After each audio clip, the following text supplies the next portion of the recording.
Hi Anshu, Hi there. how are you? I'm very well. How are you? I'm great, thanks for asking. Anshu, first things first, when I ask or when we ask generally to people how are you, there's always this one answer like I'm great, I'm doing good, I'm alright, etc. etc. But then we don't get into the depths of someone, right? We just onto the surface level. We talk to them, we understand, they smile at us, but then we really don't know what's going on in their life, right? So I want to know lots many things about you today, and the first question would be, how are you exactly?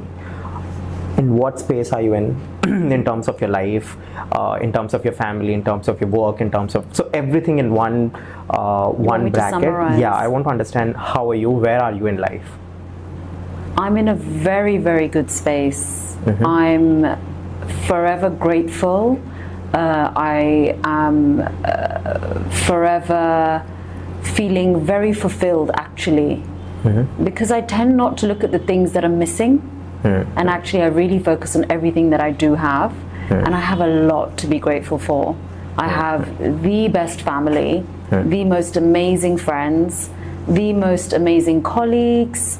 I wake up every day, I get to breathe, I get to eat, I get to have a nice hot shower, I get to work out, I get to do so many amazing things. And yeah, I'm just in the best space ever.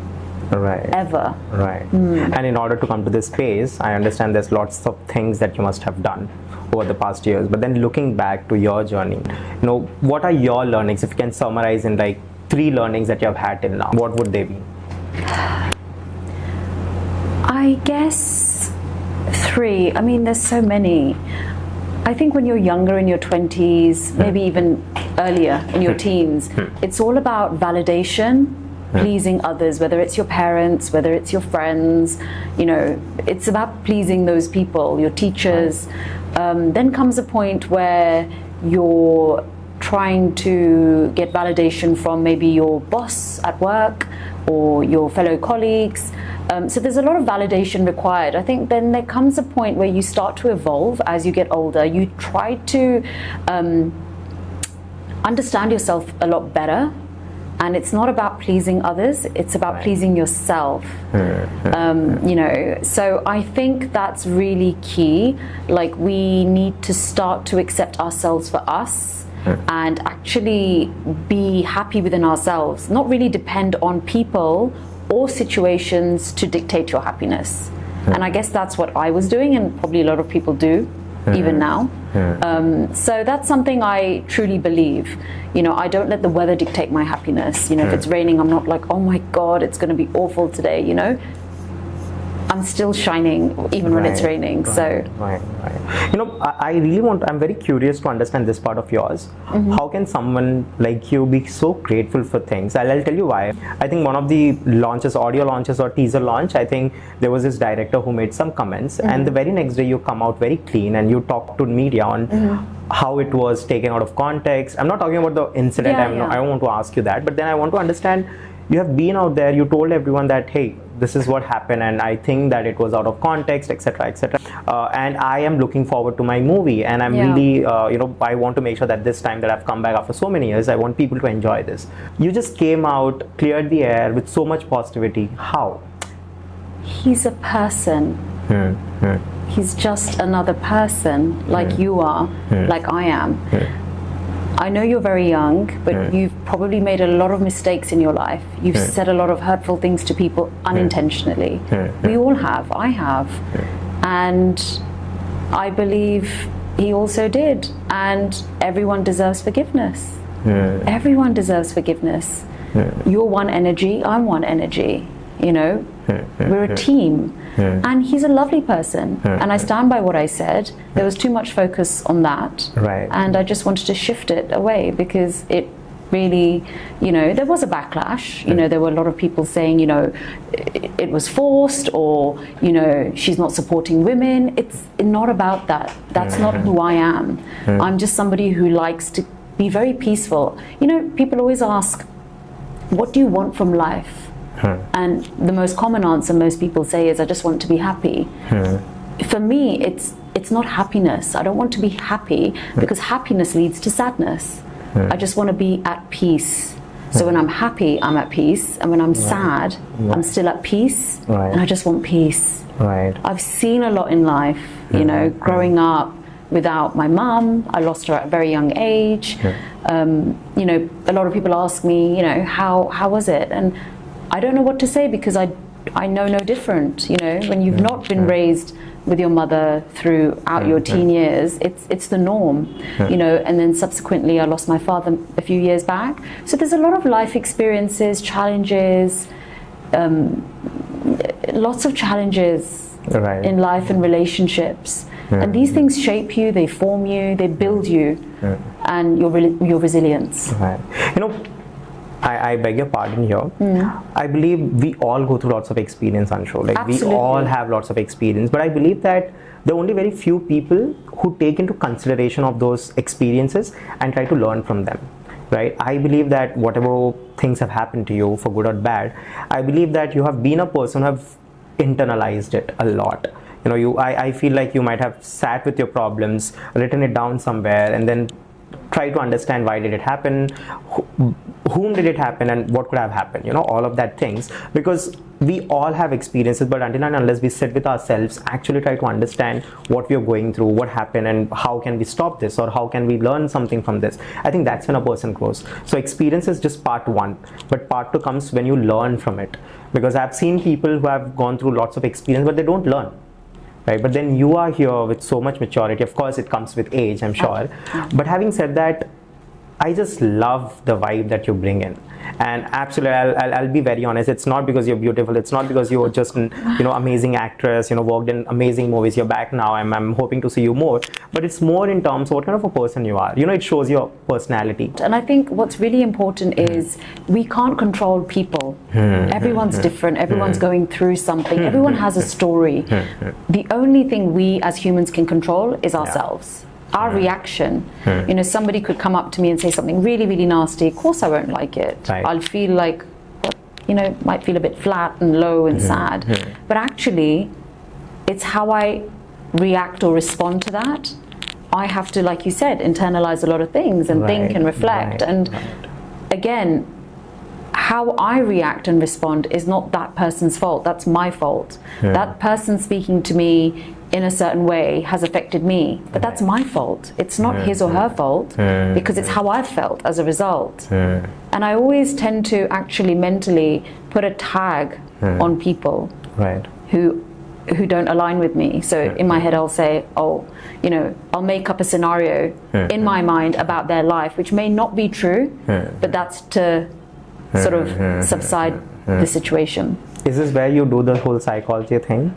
I think it's a bit past the whole psychology thing. I think for me it's more channeling my energy and aligning it with the universe. I'm a very visual person. I visualize things. Everything for me is a success. Nothing is a failure. Everything is a plan. It may not be there and then, but it eventually gets there. I really truly believe that. Wow. And that's my saving grace. I really feel the podcast is podcasting now, because these are the conversations that I really I love these conversations. Love. Yeah. But then having said that, Anshu, what brings you peace? You just mentioned that you can also be at peace when you're happy, and you can also be at peace when you're sad. But I want to understand, what brings you peace? What is your peace? What's your definition of peace? Just calmness. Being content, sitting at home and doing absolutely nothing. Being content when I'm running around, dropping the kids to this school, this club, that club. Being content when I'm at shoot. Being content when there's absolutely nothing to do. Looking forward to each day, not when there's somebody's wedding, I've got something to look forward to. It's almost like I'm the same, whether there's a shadi, whether there's a movie night at home, whether there's a shoot, whether there's a big party, absolutely anything. I feel excited every day, as much as I would for a big fat Indian wedding, like everything is special to you. Every day I'm excited. Right. Wow. I'm so excited. Even if I know I'm not doing anything the next day, I'm just excited. Okay, I'm going to wake up, I'm going to have this for breakfast, I'm going to go to the gym, then I'm going to read. Once I've done my reading, I'll watch a bit of TV, I'll do a bit of work, a bit of cooking. It's all exciting for me. And that's one thing, people label these things as chores. I've got to do this tomorrow and that tomorrow. Right. You know, and I can't speak to people like that because it drags me down as well. Right. You know, one thing that I've noticed as of now for the last 10 minutes, I think you're speaking, one is you're super content. 100%. Yes, and second is you internalize, you reflect a lot on your past experience, your present experiences, and look forward to this beautiful future that you are creating for yourself. But the third thing is that you have a boundary within which you have a world of yours. I just got amazed because we were driving to the studio and you just called up, I think, your husband, right? Oh yeah. Was it? Your husband, that was right? my So husband. I just overheard the conversation.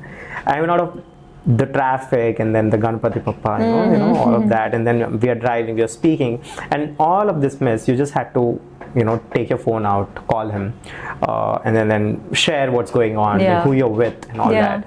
And I felt that she has a great world for herself, where she's not bothered about what's going on outside.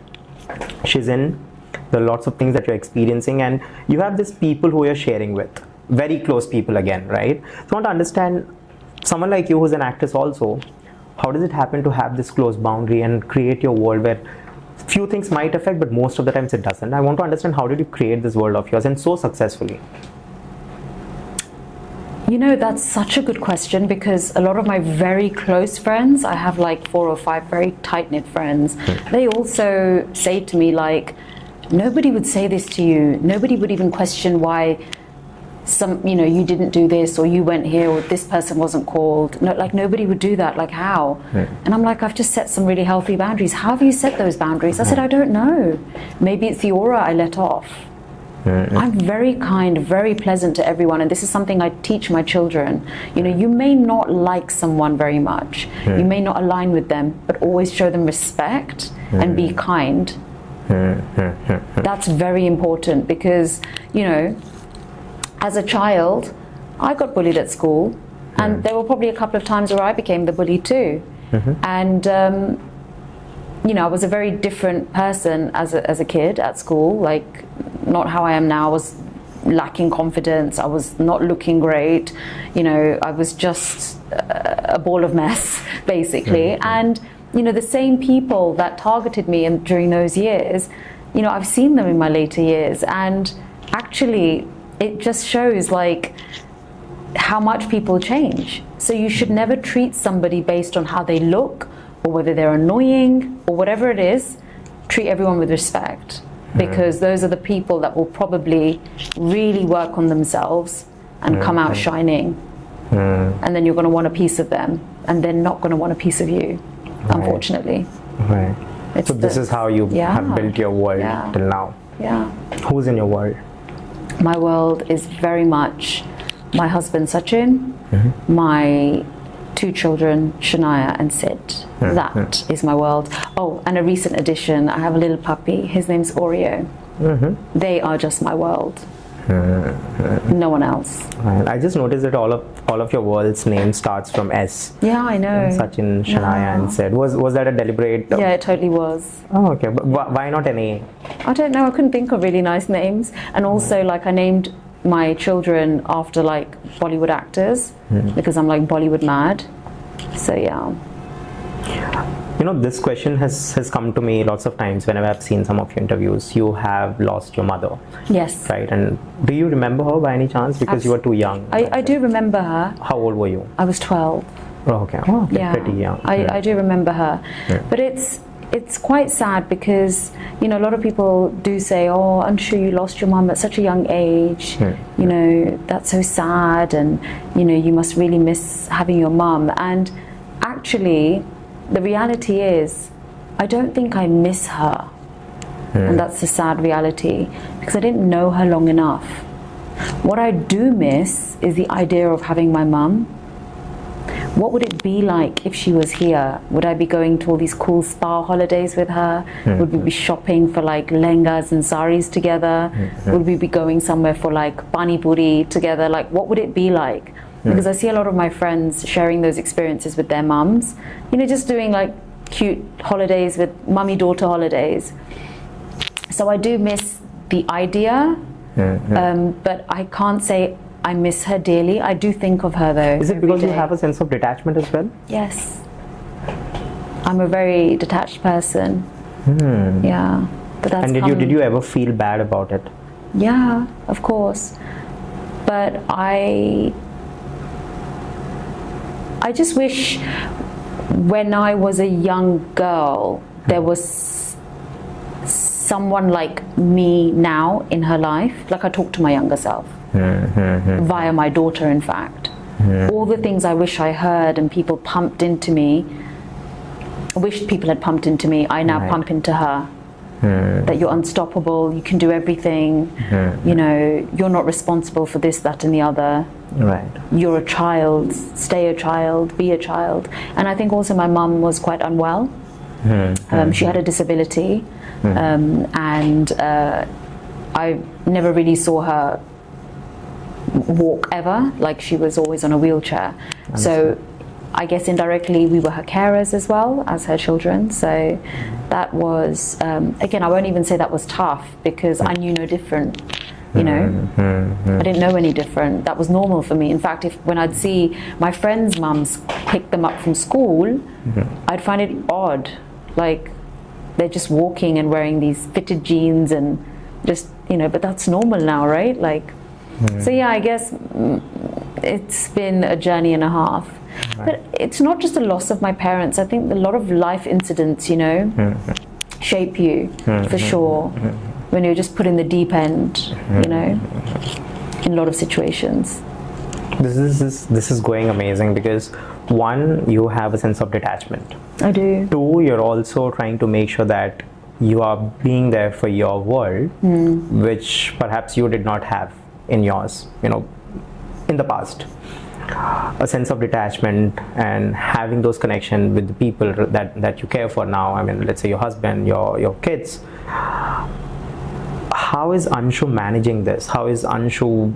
How did Anshu transition first? You know, from that place to this place. I just decided to choose myself first. Even before my kids and my husband, I chose myself. Because I feel like as women, you know, we have so many roles that we need to fulfill and we put so much pressure on ourselves that we have to do everything. We can do everything. We can't do everything. And then what happens is you get married, you have your children, and then you're sort of sucked into this life of, you know, I guess doing seva. You know, cooking, cleaning, dropping, picking, this, that and the other, and you'll run ragged. And eventually the years pass and your kids grow up and they leave you. They go off to university, they move out, and then you're looking for a purpose. I've seen it with so many people. They're looking for a purpose, their children leave and it's like, what do I do now? They're literally twiddling their thumbs. And I didn't want to be that person. I wanted purpose before that happened to me. So when it does happen, it probably won't hit me as bad. It really won't. I always put myself first. And I like that my children, my daughter and my son, are seeing that their mum's, you know, quite passionate about her dreams. She's fulfilling whatever goals she set out for herself. And I want them to see that she's chasing her dreams, she's reaching for the stars. And even at my age, don't feel like you'll have it all figured out at 20, 21, because you're not. I had no clue what I was doing with my life at that age, other than my education, but I had no clue where I wanted to go, what did I want to do. Maybe I was lying to myself. I was too scared to dream big. So one thing I teach them is dream big. Don't undersell yourself, don't undercut your dreams. Don't be like, I just want to be happy and have enough to go on 2 holidays a year and have a nice house and a car. Dream bigger, because really, you know, you want way more than that. Since we're talking about dreams, dream of your past versus dream of your present, what was your dream in the past? My dream was always to be an actor. Oh, okay. Always. Even as a little girl, I used to have big posters of Madhuri on my wall, and you know, I used to watch all the Hindi films as a child, like 4, 5, 6. You know, with my parents, we used to just go to the cinema. That was like a big deal for us. Oh my God, we're going to watch another Bollywood film. So for me, it was always an actor.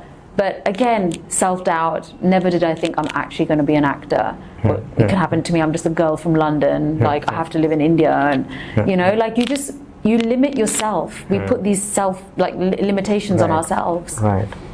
It's just us. We do it to ourselves. We just think we're not good enough. We don't have it. Right. So when you came to when you started doing movies in your initial years, and you went back, did you go back because you were afraid that you might not be there, or was it your conscious decision? Because I've heard that you already spoke about it as well, that you wanted to complete your studies and there were lots of things that's going on. But then internally, was it also a thing with you where your brain probably told that probably you might not do it, or probably this is not for you? It was so mixed, Dev. I was 16. I was so lost. You know, I had the high when I was here. And then the confusion kicked in. Should I be doing my studies? Should I not? Who was your confidante back then?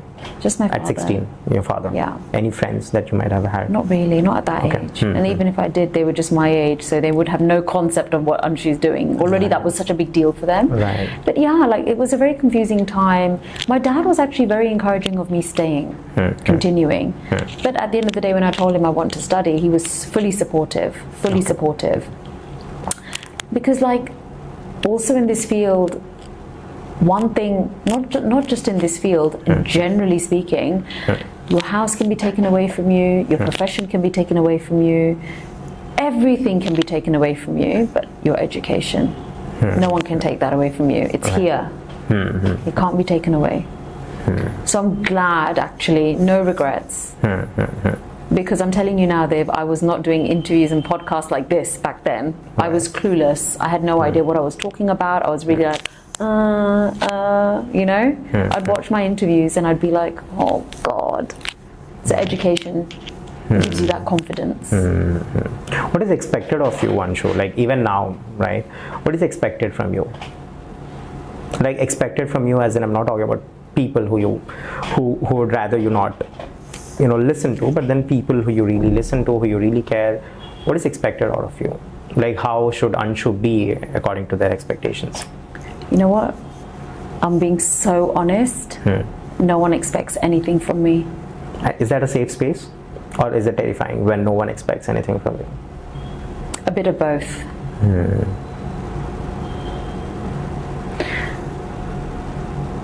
I guess in terms of my family, the people, you know, the most important people, my husband and kids, I guess the only expectation is love. Love, security and safety. Those are three very important things. And I also expect that from them. When I'm poorly and I've got a cold or I've got a little bug, I just want to cuddle my kids. Like I want them to stretch their arm out and I want to put my head on their little delicate arms. And, you know, they'll be like, Mum, what are you doing? I was like, look, just be my parent today, please. You always put your head on my arms. Let me put my head on yours. So, yes, I guess that's there. That expectation is there. Otherwise, and it's not even an expectation. We're a team. What I put in, everyone else puts in. I'm in Hyderabad right now. Who's at home with my kids? My husband. He's doing everything. He's doing the cooking. He's doing the school runs, he's doing all the activities, and he's working. So, you know, we have a solid partnership, and this is why I love him so much. And the respect is there. And I always tell, you know, all these newlyweds that I meet, I'm like, you know, just support one another. Always support one another. Don't think it's just about your dream, because I've supported him 100% in following his dreams. And touch wood, he's doing fantastic. And he does the same for me. Right. You know, I'd like to go back into your life. I want to understand your college or school days, since you mentioned that you were also bullied for some reason or the two, which happens. But I want to understand, how did Anshu navigate that part of her life? I just didn't. Again, people pleasing. I was a follower, not a leader. I feel like I'm a leader now in my life. Like I just lead the path. I do me. So you have taken your power back. Yeah, I've totally taken my power back. I do what I want to do. And you know, even if I'm declining like an invite of a really close friend, I don't even get anxiety about, oh, how will she react? How will she be? That was me back in the day. Now I'm just like, sorry, I'm really not up to it. I don't even say sorry. I'm just like, not for me. Not this time, I'll pass. That's very strong though. And I think having to say no, or the strength to say no, comes from lots of experiences again, right? I mean, I think saying no is by far one of the most challenging things for your brain, right? Especially when you're living in a world where you just make sure that people are happy, and someone like you who wants to make sure that there's joy everywhere, there's happiness everywhere. Saying a no is a very big task. So I want to understand, how did you come to be this person who could now say no without any hesitation whenever she feels that it's not for her? It's come at a cost, for sure. Okay. I am sure. Yeah, I mean, not everyone likes to be rejected or declined, or however you want to put it. And, people have left in the process, but they were meant to leave. They weren't meant to be part of my story. And the ones that have stayed, they genuinely love and care for me. And it's like a two-way street. Like, I genuinely love and care for them. And, again, if they were not meant to understand me, then they wouldn't be in my life. And again, I see that all as a sign. You're either in it or you're not. Obviously it's disappointing initially, but then I'm somebody who snaps out of things very quickly. I'll tell you, I know this might sound very cliche, but your support system is amazing. I'll be very honest. To be this, I'm sure, I mean, I don't think anyone could be at this zen, in their life without their support system. I want to understand the part where you were like, okay, it's time to get married, right? Because again, getting married is nowadays, so it's a very big deal again. Before, I'm not quite sure, but now, but having said that, at 24 you got married. I want to understand the conviction you had in that one person. What made you say yes? It was the biggest risk of my life. I know. I just wanted to be married. Right. Honestly. Yeah, I just wanted to get married. I had a plan. I was like, finish my studies, I need to be married nice and young. I want to chill for a few years before I have my kids. And I just kept telling myself that I'm going to get married by this time. Right. I'm going to have my kids by this time. And that's exactly what happened.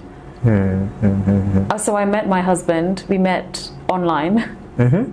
Yes. And is it the first time you're saying this out loud? That you met online with? Yeah, out loud, as in on on a camera, yes. But like, people that know us know that we actually met on shadi.com. Really? Yeah. And yeah, we met, and it was really fast. Like, I liked him, he liked me. He didn't love me, I didn't love him. There was no love. It was just a really, really big level of, I guess, respect. We respected one another a lot. Right. I knew this guy was going to bend over backwards for me, and I would do the same for him. He was ambitious, I was ambitious. Our interests aligned. He was a really nice person, very, very respectful. The way he was with my father, like, I could see all those amazing traits. But for sure, there was no love. But then when we got married, the love grew. So I guess we kind of did it the old school way. Arranged marriage. It wasn't arranged, but it, like, semi-na, shadi.com and stuff. Right. But yeah, so, we just decided to get married, and it was the best decision, I think, I hope for him as well, but yeah, the best decision I ever made. Right. No regrets. Understood. I want to understand, let's say now, since we are talking, I just want to see how you would define yourself in 3 words. If you like, if you can define yourself in 3 words, what would those 3 words be? Secure / content, confident, and kind. I'd like somebody to turn around and tell you that I've not been kind to them. I'm a very kind person. When you're kind to people, lots of energy goes around 100%. Lots of energy goes. And I get so much kindness from people. Back. It multiplies. What you put out multiplies. good or bad. I don't understand. Yeah, please. So please, you put out something bad, expect it to come back to you multiplied. I want to understand this, Anshu. Yes. This is like a very paradoxical question. Did you get lucky with the people that you have had in your life, or is it you the kind of person who attracted those people? I want to understand this part. With good people, do they attract, or do they just get lucky? You know, it's an interesting question you've asked, because I've been questioning luck a lot lately. All this time I'd say, I'm so lucky, you know, I'm so lucky, or he's so lucky, she's so lucky. Actually, are we lucky? Or is it just what we visualized all these years, subconsciously, unknowingly? Right? Every day in my head, as a kid, I'd just daydream me on a big screen. I'd be dancing in front of the mirror to Hindi gaane, you know? Is that luck, or is that what I just visualized? I don't know. So luck is a question mark from me now. Right. I feel like luck, I've got to reflect on that word. Right. I need time for that there. Right. But yeah, I feel for sure what you visualize, like really visualize. You know, there's a couple of tracks I listen to every single day. And I just close my eyes, I take 5 breaths, and I actually visualize like the end goal, for example, like a success. And I really feel that. So like the goosebumps on my arms, that cold shiver in your body when something amazing's just happened, like you've just got an exam result. How do you feel? You get this like pit in your stomach. Right. You really have to feel that in your body, because what you're doing is you're tricking your mind. And the mind has no other option but to present you with that. It may not happen straight away. Right, of It course. may not happen that year. It may happen 5 years down the line. But if you continue, consistency. You can't go to the gym once a month and expect miracles. Right. You can't do visualization once a month and expect miracles. It's a daily practice, just like brushing your teeth. It's a daily practice. And I'll be honest, even I slip at times, like I would at the gym. Right. But yeah, it's a daily practice. Let's lighten a little bit. Yes. Yeah, I think it has been wonderful, you know, the conversation. I just loved it, and lots more. I'll again come back to the deeper ones. What are your hobbies as of now? I mean, apart from acting, apart from, you know, traveling, of course, having a very busy schedule.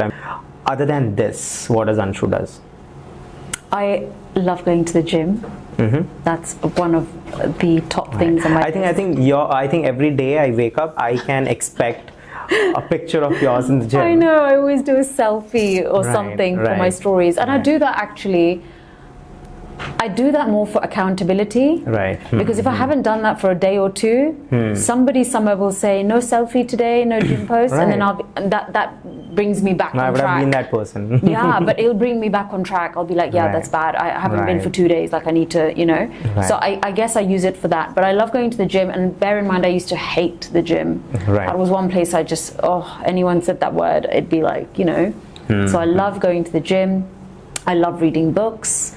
I have so many books, honestly. And sometimes I do, you know, I don't know if this is something you do when you're watching something on Netflix. You start one thing, then you start something else at the same time, and then you're kind of mixing and matching. I'm doing that with books, but I'm now learning to just focus on one at a time, because then one gets left behind. So I love to read, and a lot of my reading list comes from very non-fictional things, a lot about what we've spoken about. So, you know, self-care books. I love going for nature walks. I love taking my dog for walks. I just, you know, it's so hard to even just say what my hobbies are, because I love life so much. I find love in everything I do. Right. It's crazy. Right. I actually find love in everything I I do. wish the podcast was for like 3 to 4 hours or like 5 to 6 hours, so that we can talk about everything. But then I have this amazing question. Yes. Who are you when you're alone, Anshu? Because I see that whenever I ask you a certain question, you're filled with lots many things that you're doing, lots many things that you're looking up to, lots many things that you're wishing, that you're manifesting, or visualizing. But then when you're alone, let's say, right, without your family or you know, having your me time, who are you? What do you do? I read. Really? Yeah.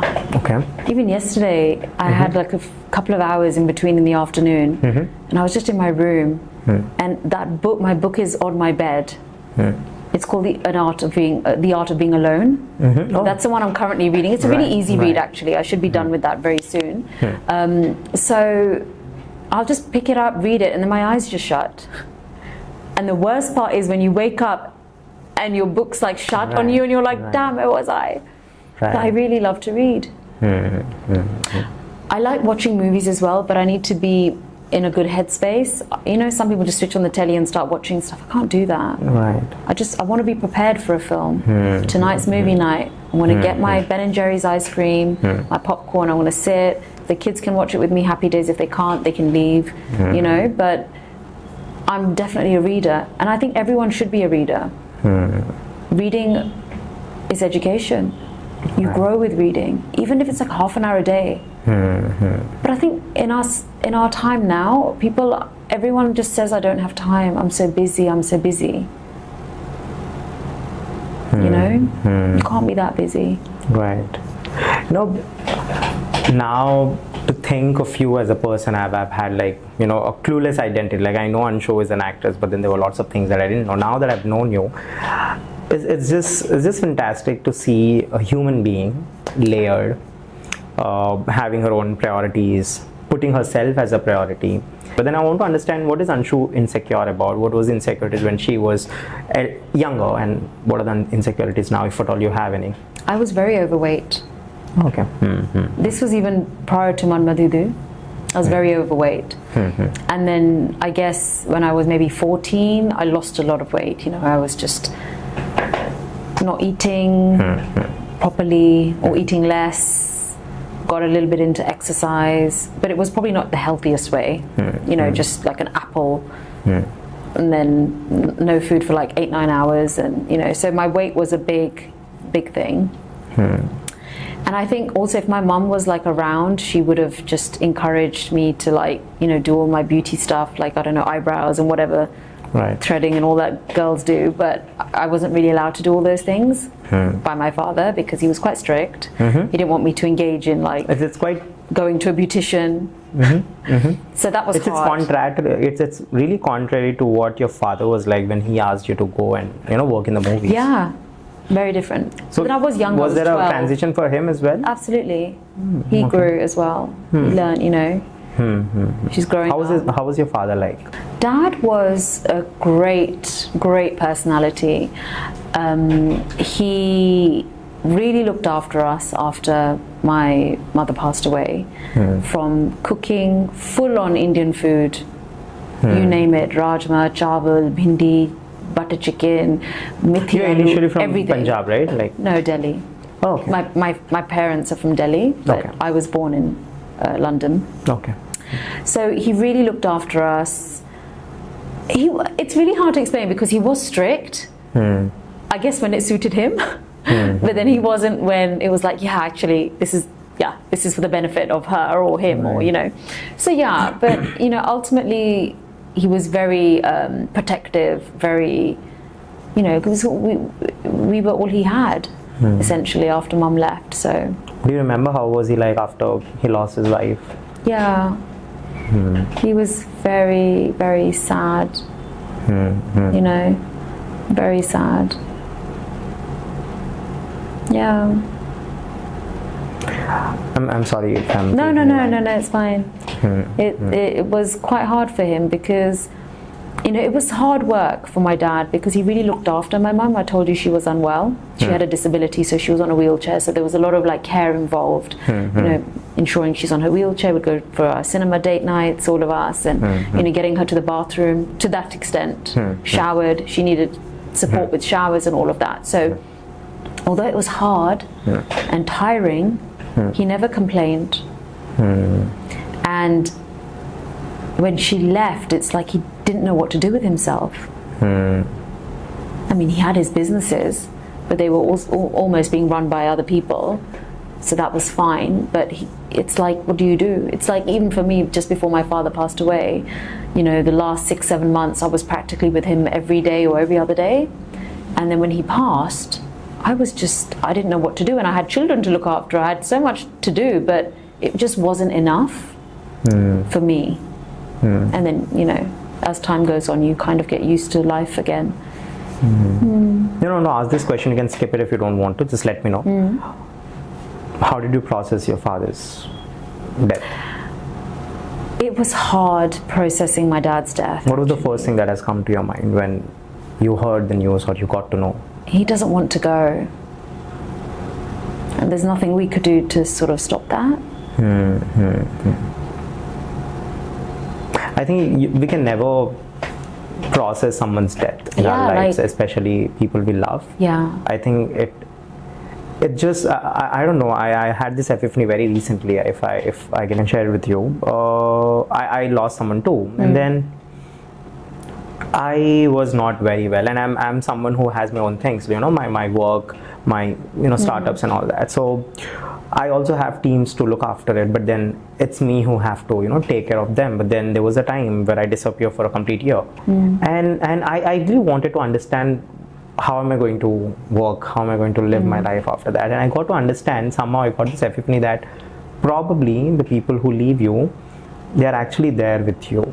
You are that extended part, right? I mean, I think this has come to me. I don't know if it will make sense to everyone, but for me it made sense that, cool, I know that this person isn't there with me anymore, but then they will be always a part of me. Yeah. Right? And I just have to make sure that the part that's there in me from them has to be nurtured, protected, loved, and I make sure that I carry that part, and I somehow very consciously make sure that he is in me or she is in me. And so I have to take care of myself. I have to love myself so much that that part inside me somewhere is also loved, is also taken care of. I don't know if it makes sense for everyone. It totally makes sense. It's a bit like when you said, how do you detach? How do you put these boundaries?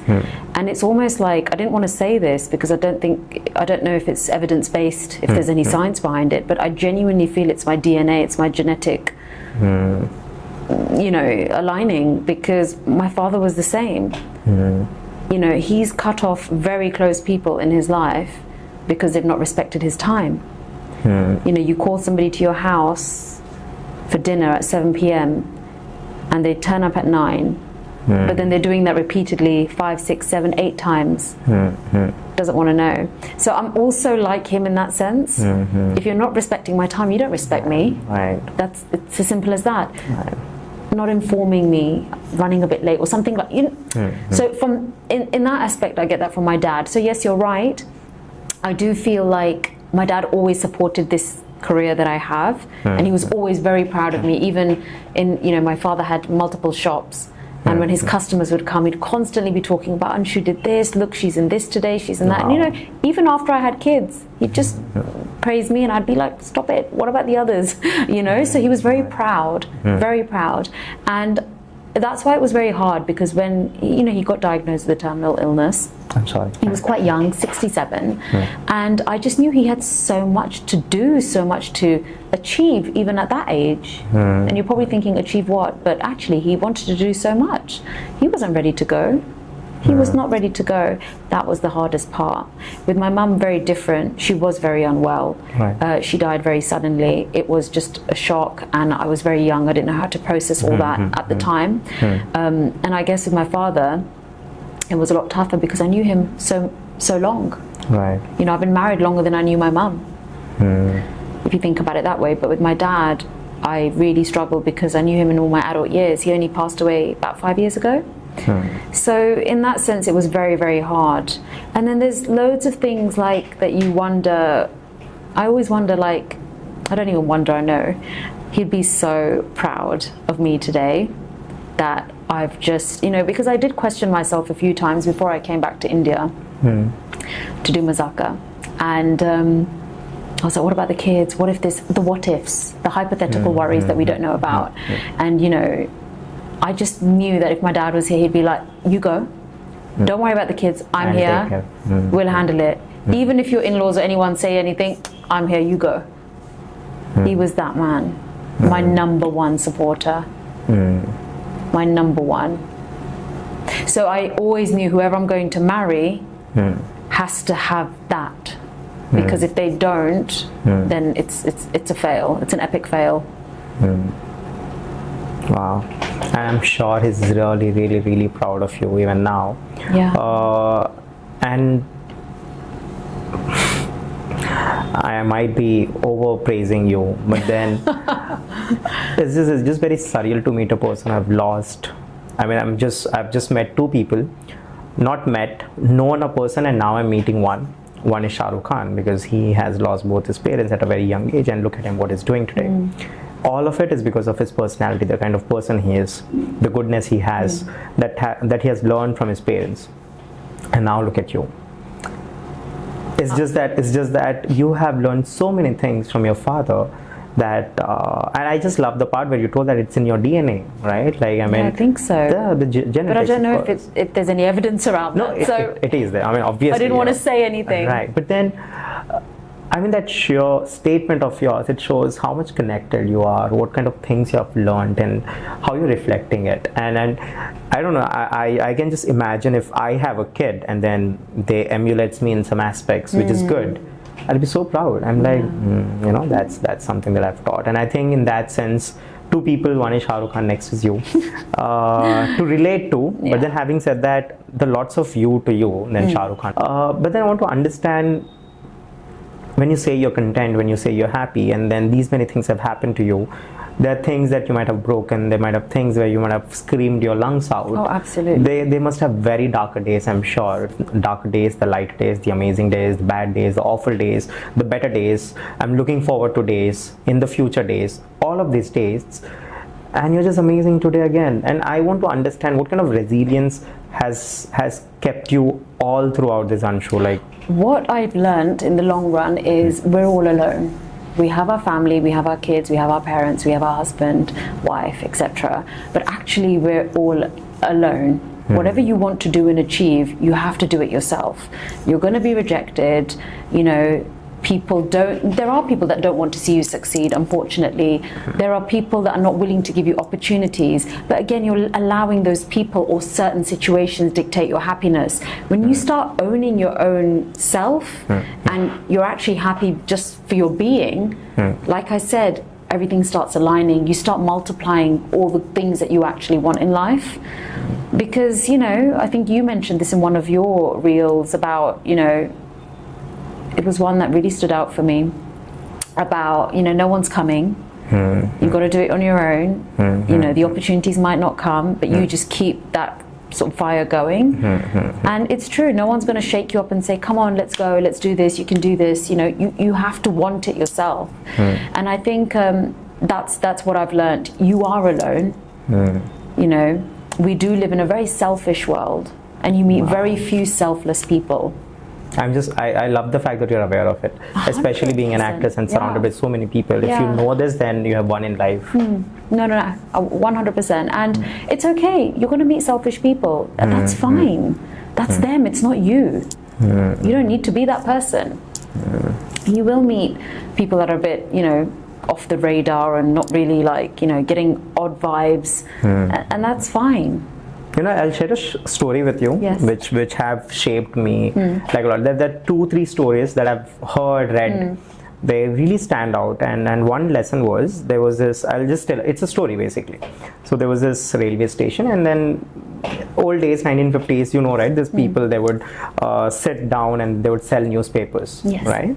There was this railway station, and there used to be this grumpy man who would always come out of the railway station at like 9 a.m. in the morning. He would just take a newspaper and then throw some money like to his face. He doesn't give to the hand of the person, of the vendor.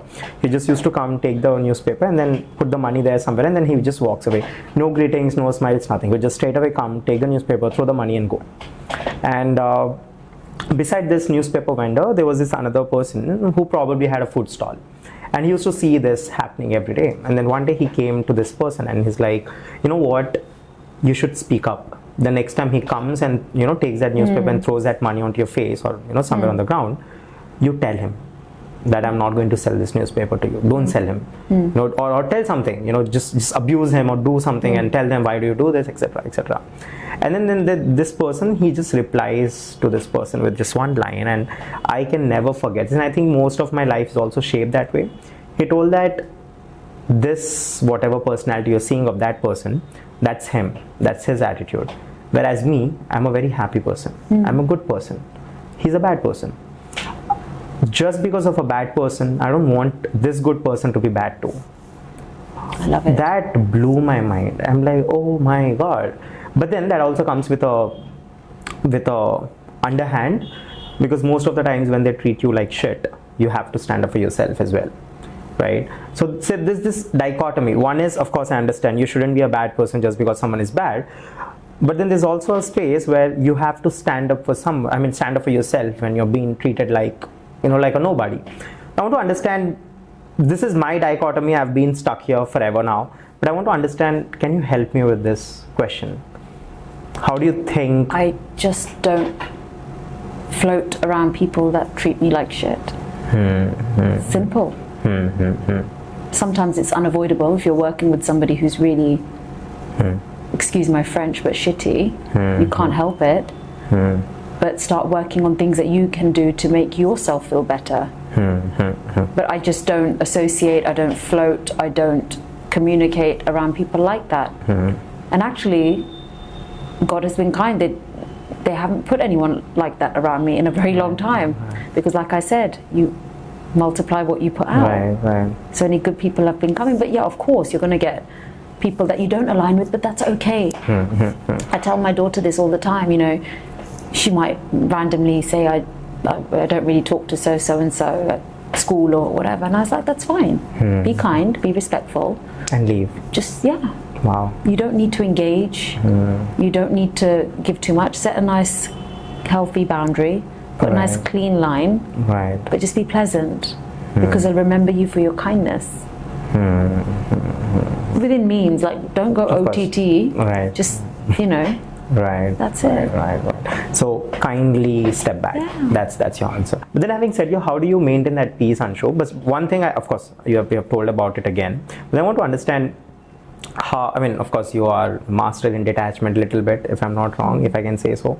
And then you also maintain your peace. You have your boundaries. You know what to do, what not to do. But having said that, you're an actress. And oh my, this is going to be the thumbnail. But we're all acting. All of us are acting every single day. Do you think this is acting? The Anshu that I'm seeing today? No, you're seeing a very genuine. Okay. We're having a conversation. This to me is not a podcast. I'm sitting on a chair, you are. We're comfortable, we're having a conversation. And this is meaningful. This is like food for my soul. I love conversations like these. Hence why I think I did well as a therapist, because this is the kind of stuff I like talking about. But actually in life, everyone is acting to a certain degree. When the receptionist at a hotel meets me, they're greeting me like they would greet every guest. You're going to a store and a sales assistant's trying to sell you something. There's an element of acting, being extra nice, and they might not be that way. We all have an act. Did you ever think about this, how we all took birth, evolved on earth and then started being human beings? Yeah. And after all these years, today the driving force is money. Because when you say someone could stand and they might not be that person, but then still greet you because they have to, because that's how they have to, and they're acting. Did you get me? I totally do, but I'm just thinking about something. I had a conversation with someone not so long ago. For me, I don't first think of money. I think of value. If I'm adding value, I'm giving someone something that's adding value to something, whether it's a movie, an event, the money will come.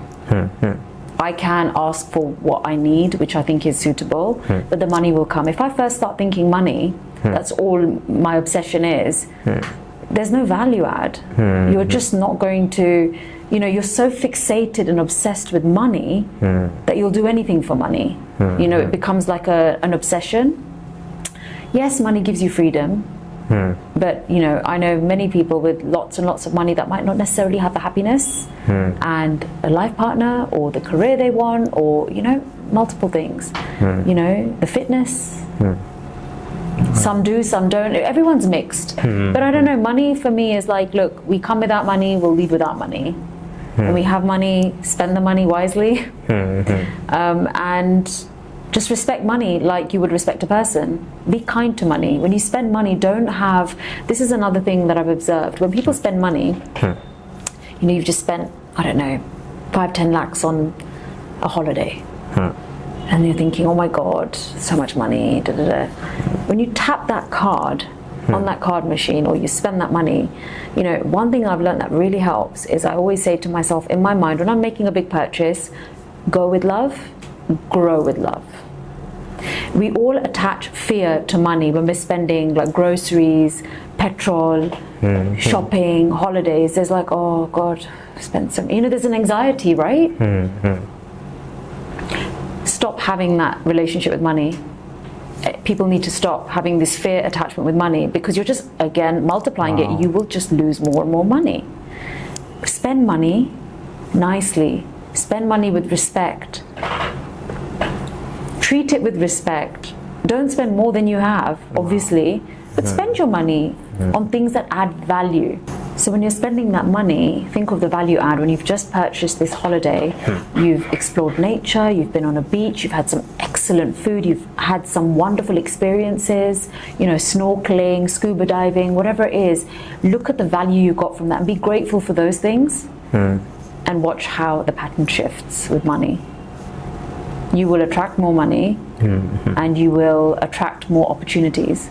But I'll be honest, I'm thinking 70-80% of people actually have anxiety when they spend money on big purchases. Obviously not the super rich, but you know, generally speaking.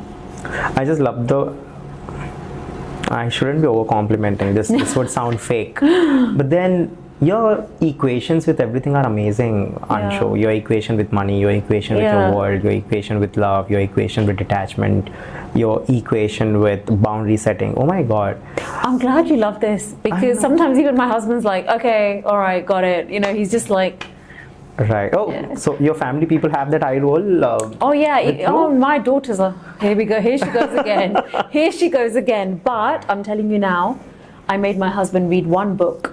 I said, Sachin, I've not asked you for anything in life, actually. I've not asked you for any designer handbag. I've not asked for anything except the odd holidays here and there that we need to book ASAP.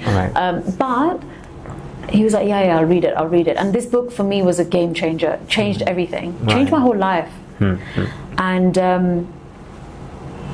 he kept saying, yeah, I'll read it. And he's a reader. He's like addicted to books. He has a Kindle. And he can't sleep without reading. I mean, people watch TV or he reads and then he falls asleep. The best part is he doesn't lose his page because he's got a Kindle, whereas I like hard books. Right.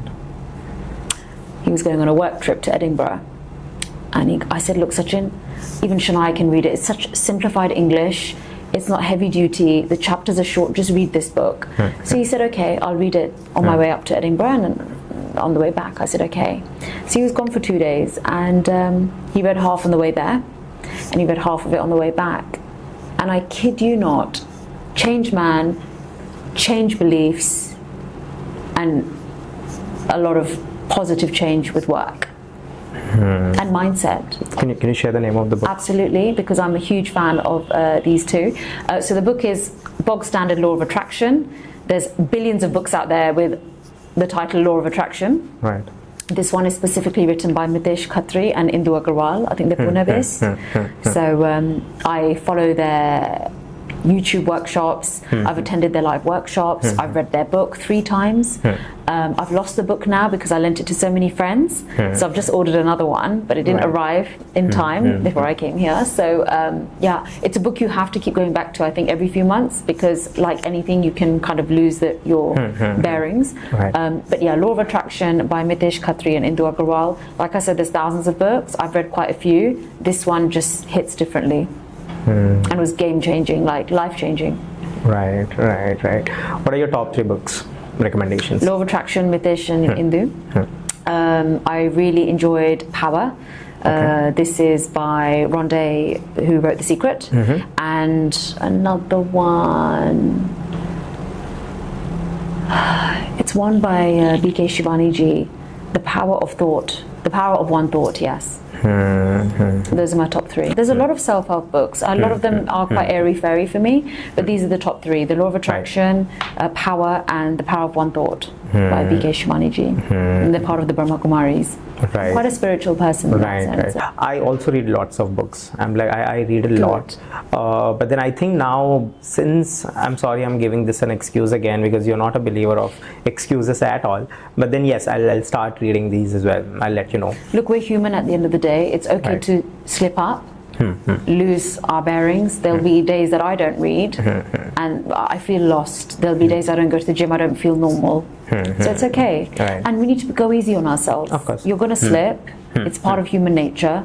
But just remember, don't keep slipping. Get up, because no one's coming to get you up. Ever. Right. What are the complaints that your family has towards you? Your husband, your kids? I sleep too much. Really? Yeah. As in, I sleep early. I sleep at the same time as my kids.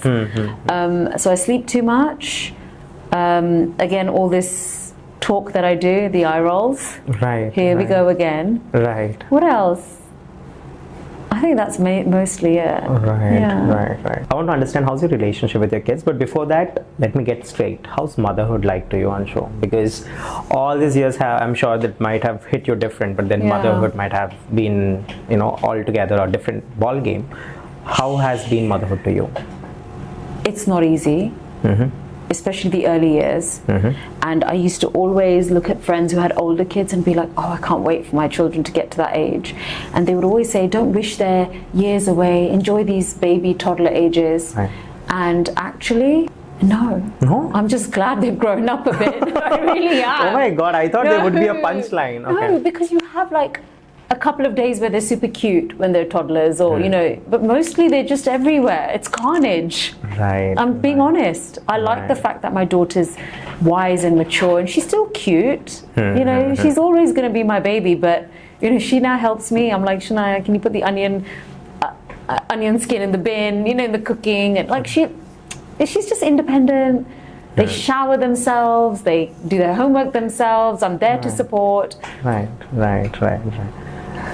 Then I feel a bit of freedom as well. But obviously, when they were very, very dependent, you just have to get through it. And you do get through it. Right. And what are the things that has motherhood changed you in person? Patience. Like before and after? Oh. Patience. I was very impatient before kids. It's taught me patience. It's given me a new meaning of love. Wow. It's actually taught me that, like, the love between a mother and her kids, even a father and their kids. I always say, actually, like, my husband's been home alone with the kids so much when I'm traveling for work, and actually he's not just their father, he's their mother too. My daughter's probably had things to talk about that's happening at school that she would normally confide in me, but I've not been around, and she'll talk to daddy, and he's been amazing. He's amazing. He's another mini therapist in his own way. Right. I really love to talk to your husband one day and see what has he to talk about you as well, because you're all gaga. He'll always say good things, but then he'll be like, but Anshu's really extreme. Extreme as in, like, she's like, okay, you can be positive, but where you have to stop at some point. I'm like, no, you don't. And when he starts talking like that, I have to sometimes just take steps into the kitchen or somewhere. And he knows that as well, because I'm like, I can't hear that, because I'm buzzing right now and you're not buzzing, so don't debuzz me.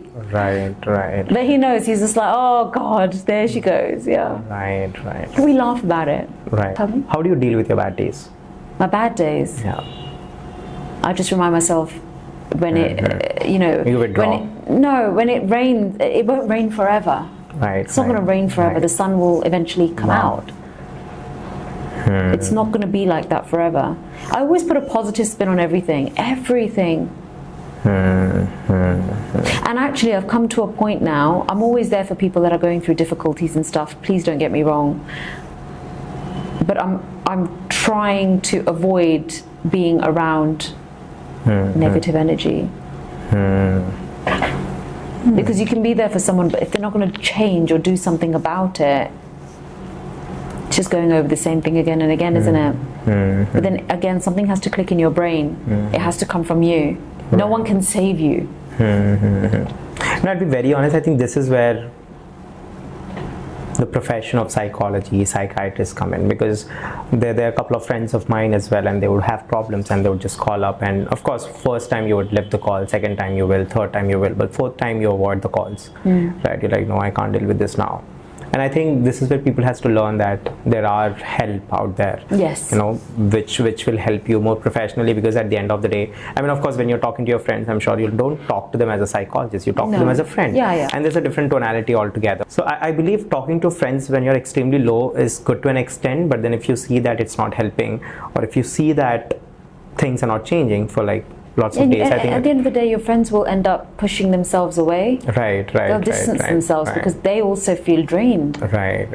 You know, I really believe that you can maintain relationships only when you're maintaining a healthy relationship with yourself. 100%. Right? You have to be happy. You wake up from your bed, you need to be happy. And if you're not happy, try to make sure you make yourself happy before you go out there, talk to someone or vent out. I mean, venting out is a good thing, but then if you're not working on yourself, no matter how much venting out you do, that will actually backfire, because that would again be a loop of discussion, loop of talking, but then going nowhere. This is what I believe, but then No, it's true. When I wake up, I choose to be happy. Once I brush my teeth, I look at myself in the mirror and I give myself a high five like I've just scored 10 goals, literally. And then whatever happens, you've got it. You'll have blips in the day. Things won't go to plan. It's okay. You'll be able to handle it better. Okay. I love the fact that you mentioned that you choose happy. Amazing. Like amazing thing that will change your entire life. You go to any situation, you have two options, choose the better one. Right? Not based on your emotions, but based on logic, because I know most of the people say that, understand, listen to your emotions and logic both no, it doesn't go hand in hand. In situations like that, only logic comes to play. Your emotions will backfire you, it will make you alone, it will make you lonely, it will make people go away from you, and that's a very horrible space to be in. So make sure you take that step back, and thanks for saying it out loud. I'll put this clip out.